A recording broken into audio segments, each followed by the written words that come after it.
Donc, qu'est-ce que ça change? Bah, on est toujours dans la même logique, hein, donc si vous voulez. Donc, l'élasticité, ok. Donc, ce sera le rapport, si vous voulez, le rapport toujours de variation relative, d'accord, de la fonction, ok, comme on a fait tout à l'heure, de la fonction et de la variable. Voilà. Donc, toujours rapport de variation relative de la fonction et de la variable. Et ça permet de mesurer le degré de sensibilité de la fonction par rapport à la variable. Donc là, on va attaquer un petit peu la formulation. Donc, formule. Donc, je fais le rappel par rapport à l'effet et à la cause pour être un petit peu plus, voilà, plus progressif dans l'explication, la présentation de la formule. Donc là, si je mets élasticité, n'est-ce pas, de l'effet par rapport à la cause, donc sera égal à quoi? Bah, sera égal donc à la variation absolue de l'effet, c'est-à-dire ce qu'on a appelé delta, pour faire simple, sur l'effet initial, sur la variation absolue, je divise encore une fois, d'accord? Variation absolue de la cause sur la cause initiale, ok? Et donc, bien sûr, ça va me donner un pourcentage, et ça va me donner un pourcentage. Ok.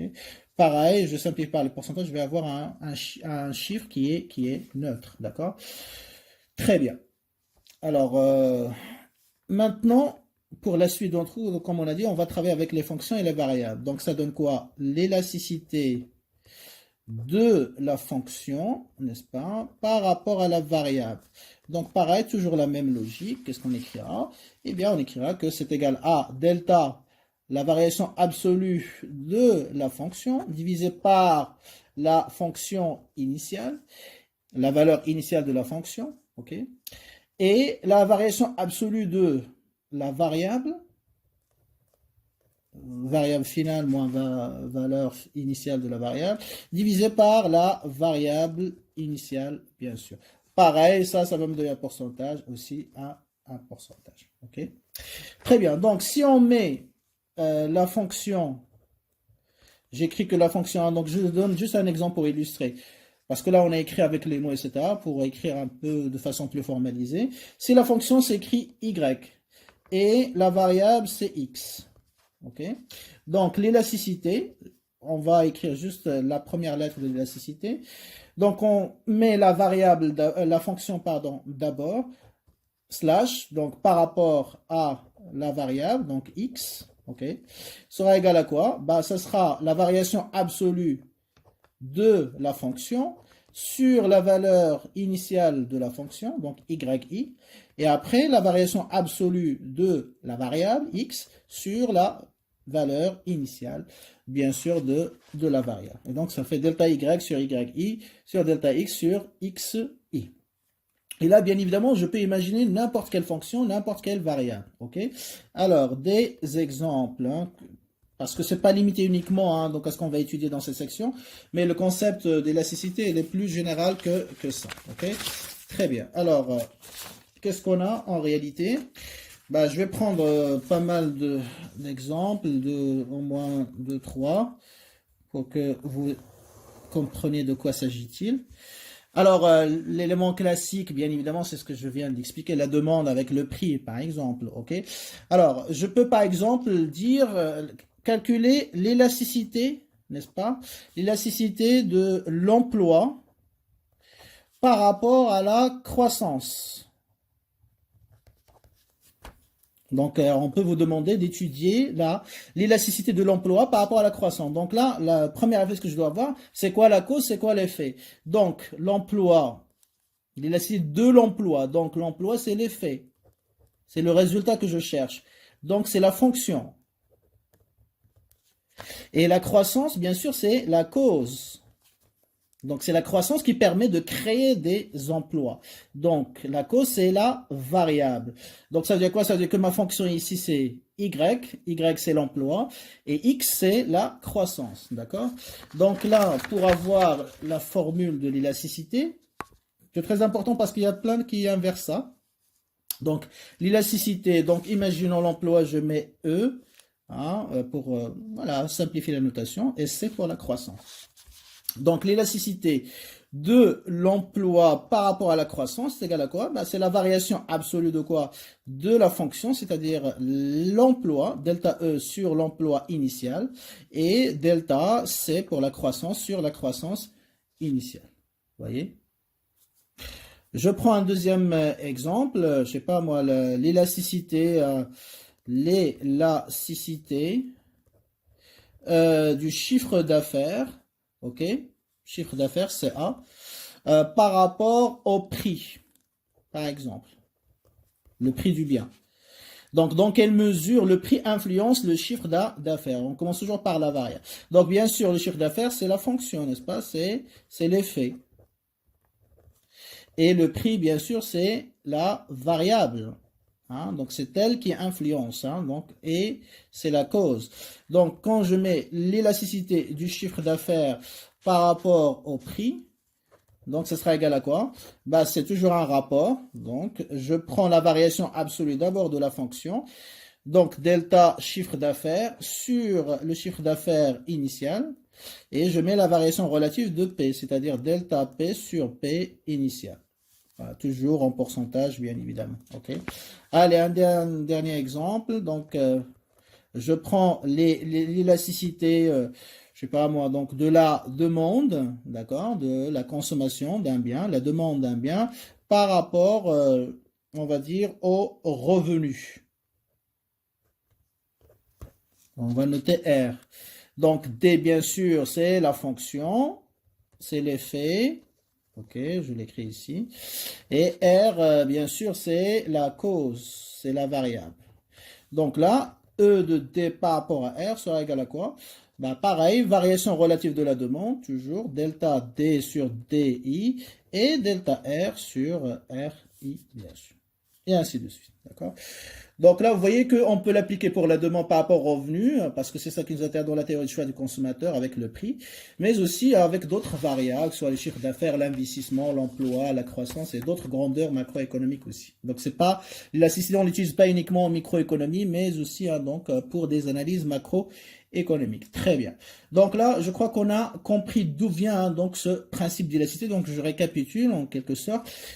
Le point de départ, notre point de départ, c'est étudier l'impact d'une variable sur une fonction, d'un phénomène sur un autre, n'est-ce pas?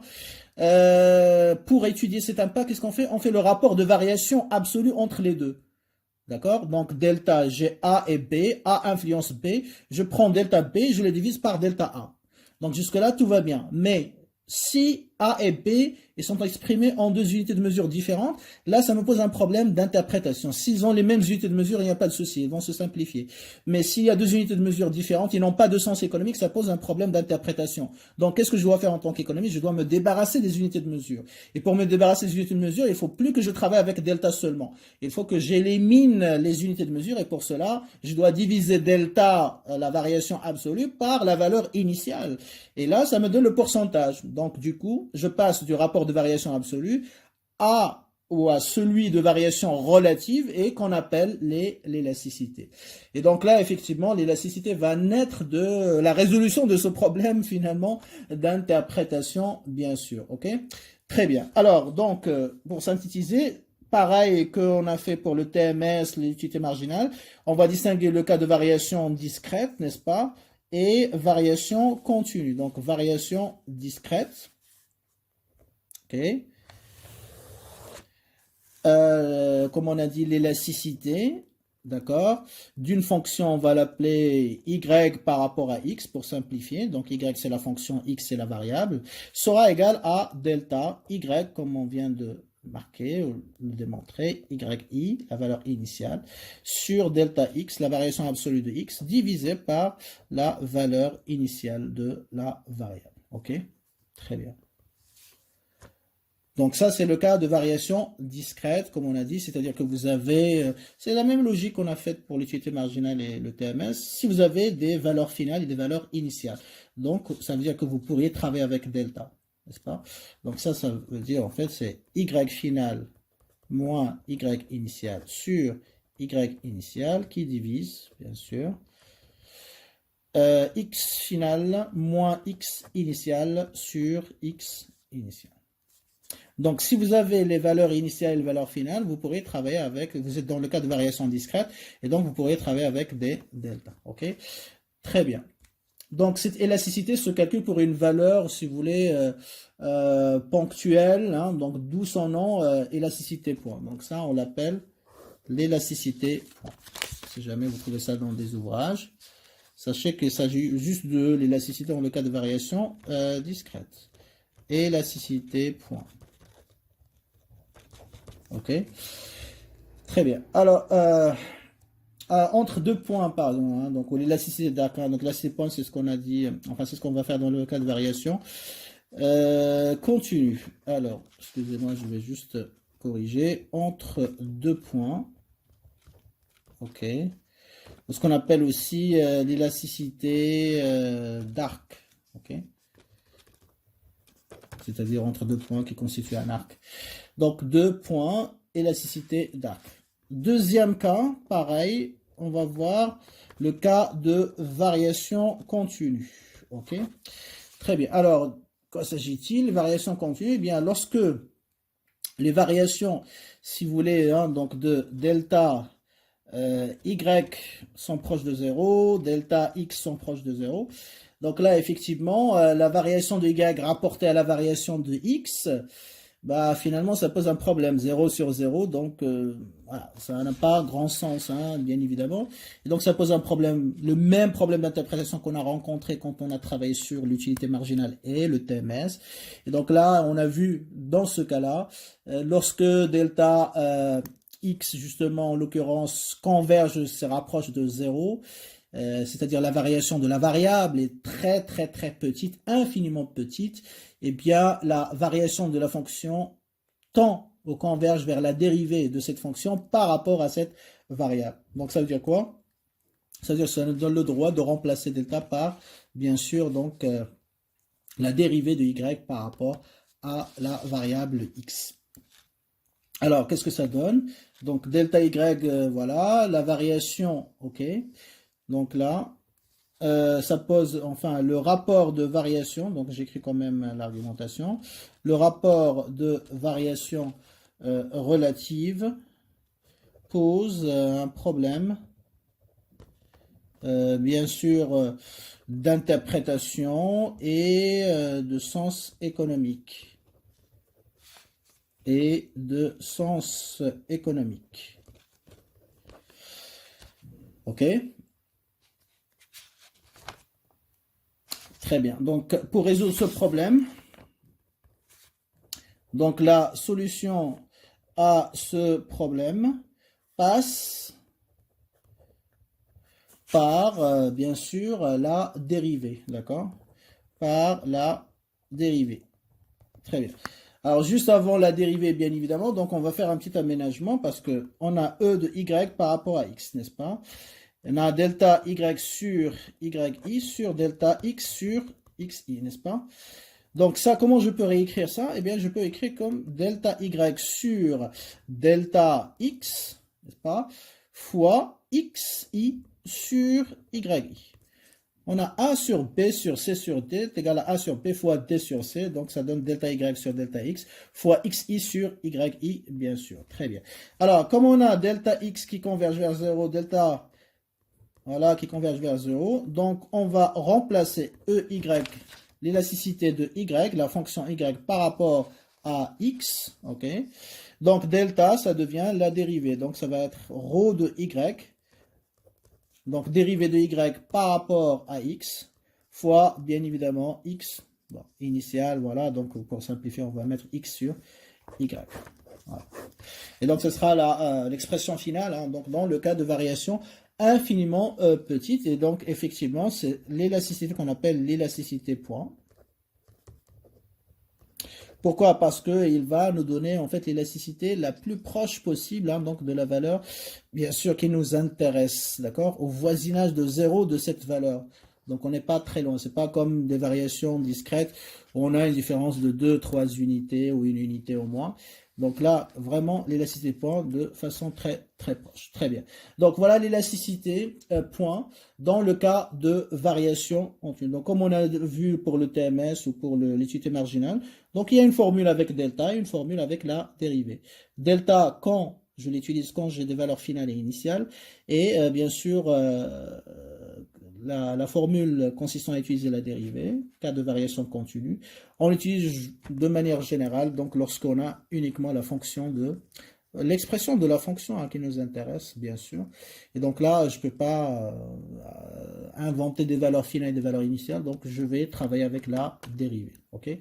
Très bien. Voilà un petit peu pour les formules de calcul. Très bien. Alors maintenant, il nous reste bien sûr à interpréter, c'est-à-dire lorsque je trouve un chiffre qui concerne l'élasticité, soit dans le cas de variation discrète ou de variation continue, quel sens pourrais-je donner à ce chiffre? Qu'est-ce que ça signifie?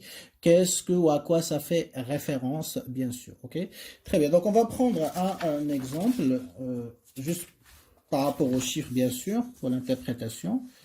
Et donc, ça va nous donner un petit peu donc une idée sur l'utilité de l'utilisation, bien sûr, de cette élasticité. Très bien. Alors, l'élasticité, bon, je vais prendre le cas de variation discrète, ok?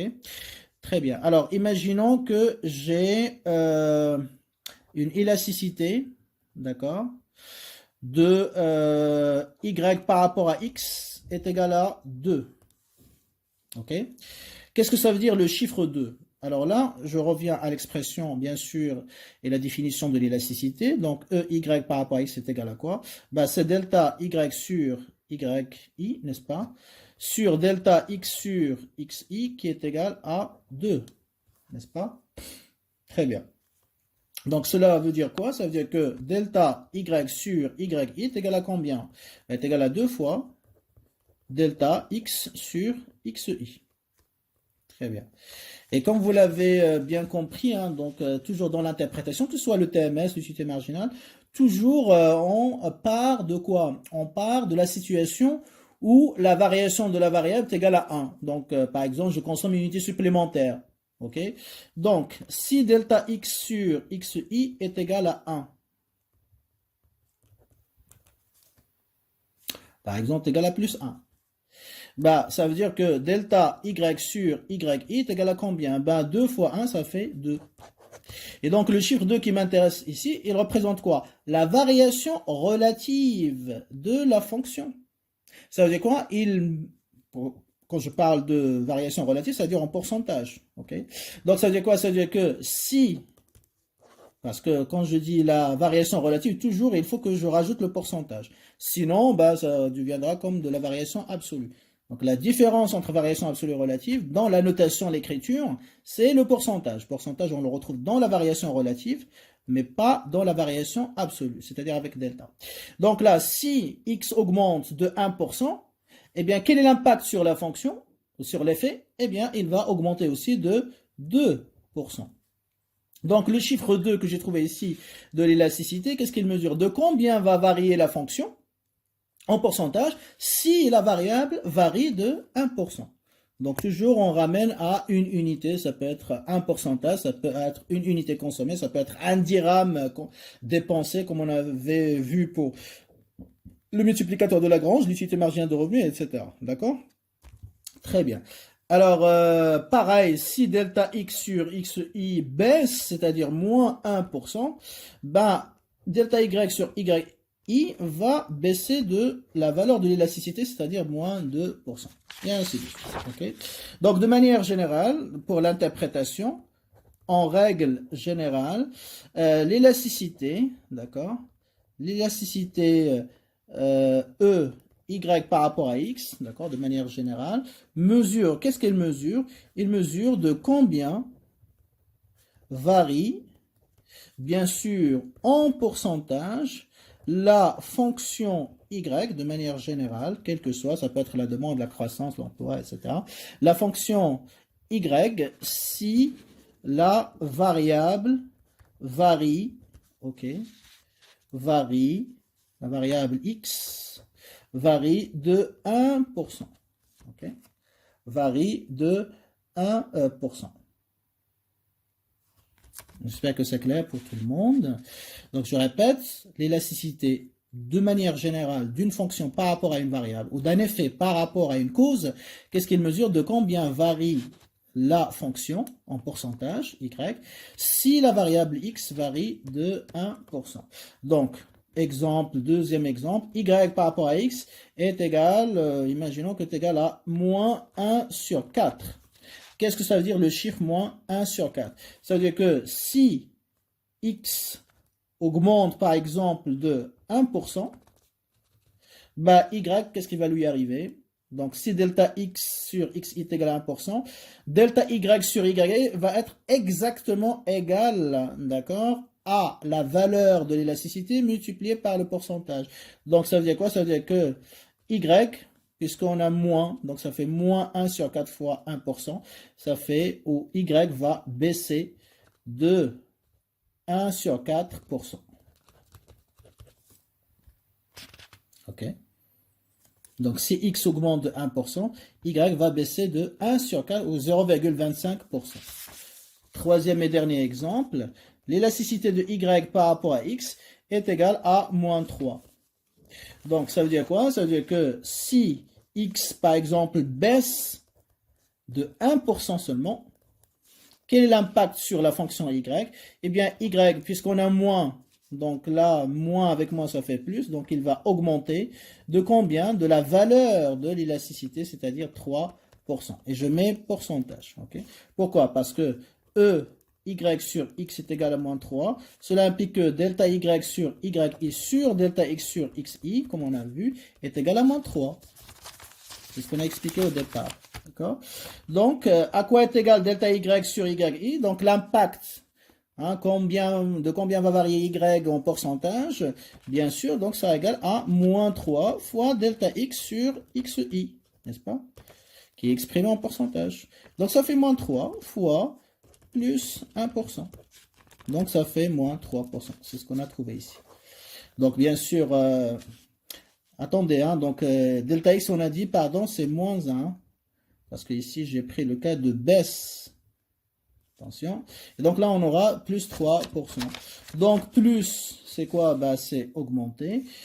3, bien sûr, on a 3%. Pourquoi? Parce qu'on a la variation relative delta y sur yi, bien sûr. Et donc, ça fait plus 3%.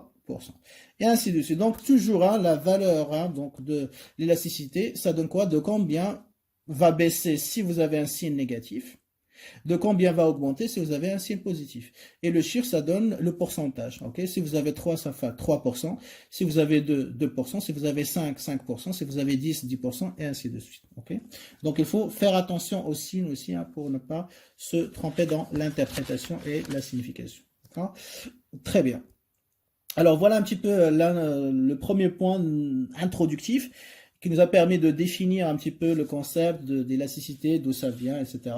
Sa formule, comme on a vu, soit delta pour les variations discrètes, soit la dérivée pour, bien sûr, le cas continu.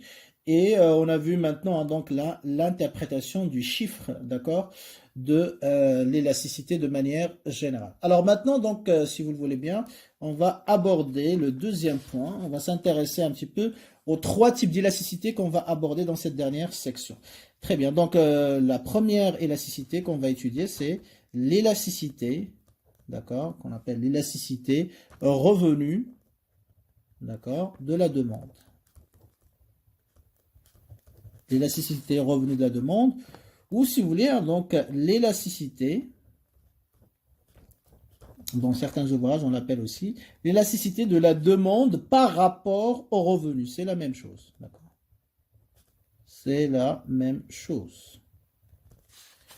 Donc, élasticité revenue de la demande ou élasticité de la demande par rapport au revenu. Très bien. Donc, on va étudier justement donc, cette élasticité, sa formule, son interprétation, qu'est-ce que ça implique en termes de classification des biens, qu'est-ce que ça implique aussi en termes, voilà, donc, d'interprétation économique. Et vous voyez que ça sera très, très intéressant à étudier. Bien, alors, premier réflexe à avoir, je dois toujours préciser dans le cas d'élasticité, quelle est la fonction et quelle est la variable, quelle est la cause et quel est l'effet.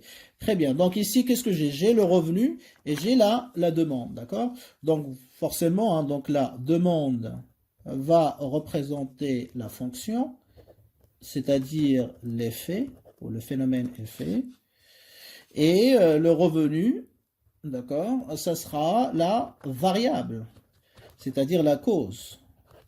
Qui influence qui, hein? Donc toujours posez-vous la question au jour de l'examen, qui influence qui? Donc ici, bien sûr, le revenu qui influence la demande, parce que si mon revenu augmente, je vais demander acheter, consommer plus. Si mon revenu baisse, ça va être l'inverse, ok? Donc c'est le revenu qui influence la demande. Donc le revenu, c'est la cause. Et qui est influencé? Ben, c'est la demande, hein? Donc ce que j'achète, ce que je consomme. Très bien. Donc Y, en quelque sorte, hein, la fonction qu'on a dit Y, maintenant, c'est D. D'accord? Donc, je vais l'appeler D, c'est-à-dire la demande. Et X, la variable ici, ça sera R, c'est-à-dire le revenu. Je fais juste un petit peu la transition en termes de notation pour qu'il n'y a pas de... Sachez que les notations, ça peut changer, hein, donc il faut toujours retenir le sens pour ne pas être perdu. Parce que certains vont dire, oui, tu as écrit d'abord X, après tu as changé X, c'est devenu la variable. Non, c'est juste question de notation. Il faut être un petit peu flexible mentalement, intellectuellement parlant. Très bien, donc je remplace Y par D, X par R. Donc l'élasticité de la demande par rapport au revenu s'écrira comme suit. Donc ça sera pour les variations bien sûr discrètes, delta D sur D initial, forcément, la demande d'un bien. Je peux avoir delta X par exemple, et après on dit oui mais X c'est la variable. Oui, mais c'était juste voilà, une façon de noter pour vous expliquer au départ. Mais après, rien ne change, hein. Donc, il faut toujours faire attention. Qu'est-ce qu'on vous donne comme fonction et comme variable dans l'énoncé? Et la variable, bien sûr, c'est R, delta R sur R initial. OK? Donc, dans le cas de variation discrète, voilà, je reprends ED par rapport à R sera égal, bien sûr, à D final moins D initial sur D initial, ce qui nous donne un pourcentage, bien sûr, une valeur en pourcentage, et bien sûr R final moins R initial sur R initial, donc en pourcentage aussi. N'est-ce pas?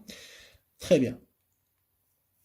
Alors, l'élasticité, comme vous voyez avec moi, elle est définie comme un rapport, encore une fois. Hein. Donc, on suit la même logique. Rapport de variation relative, donc de pourcentage.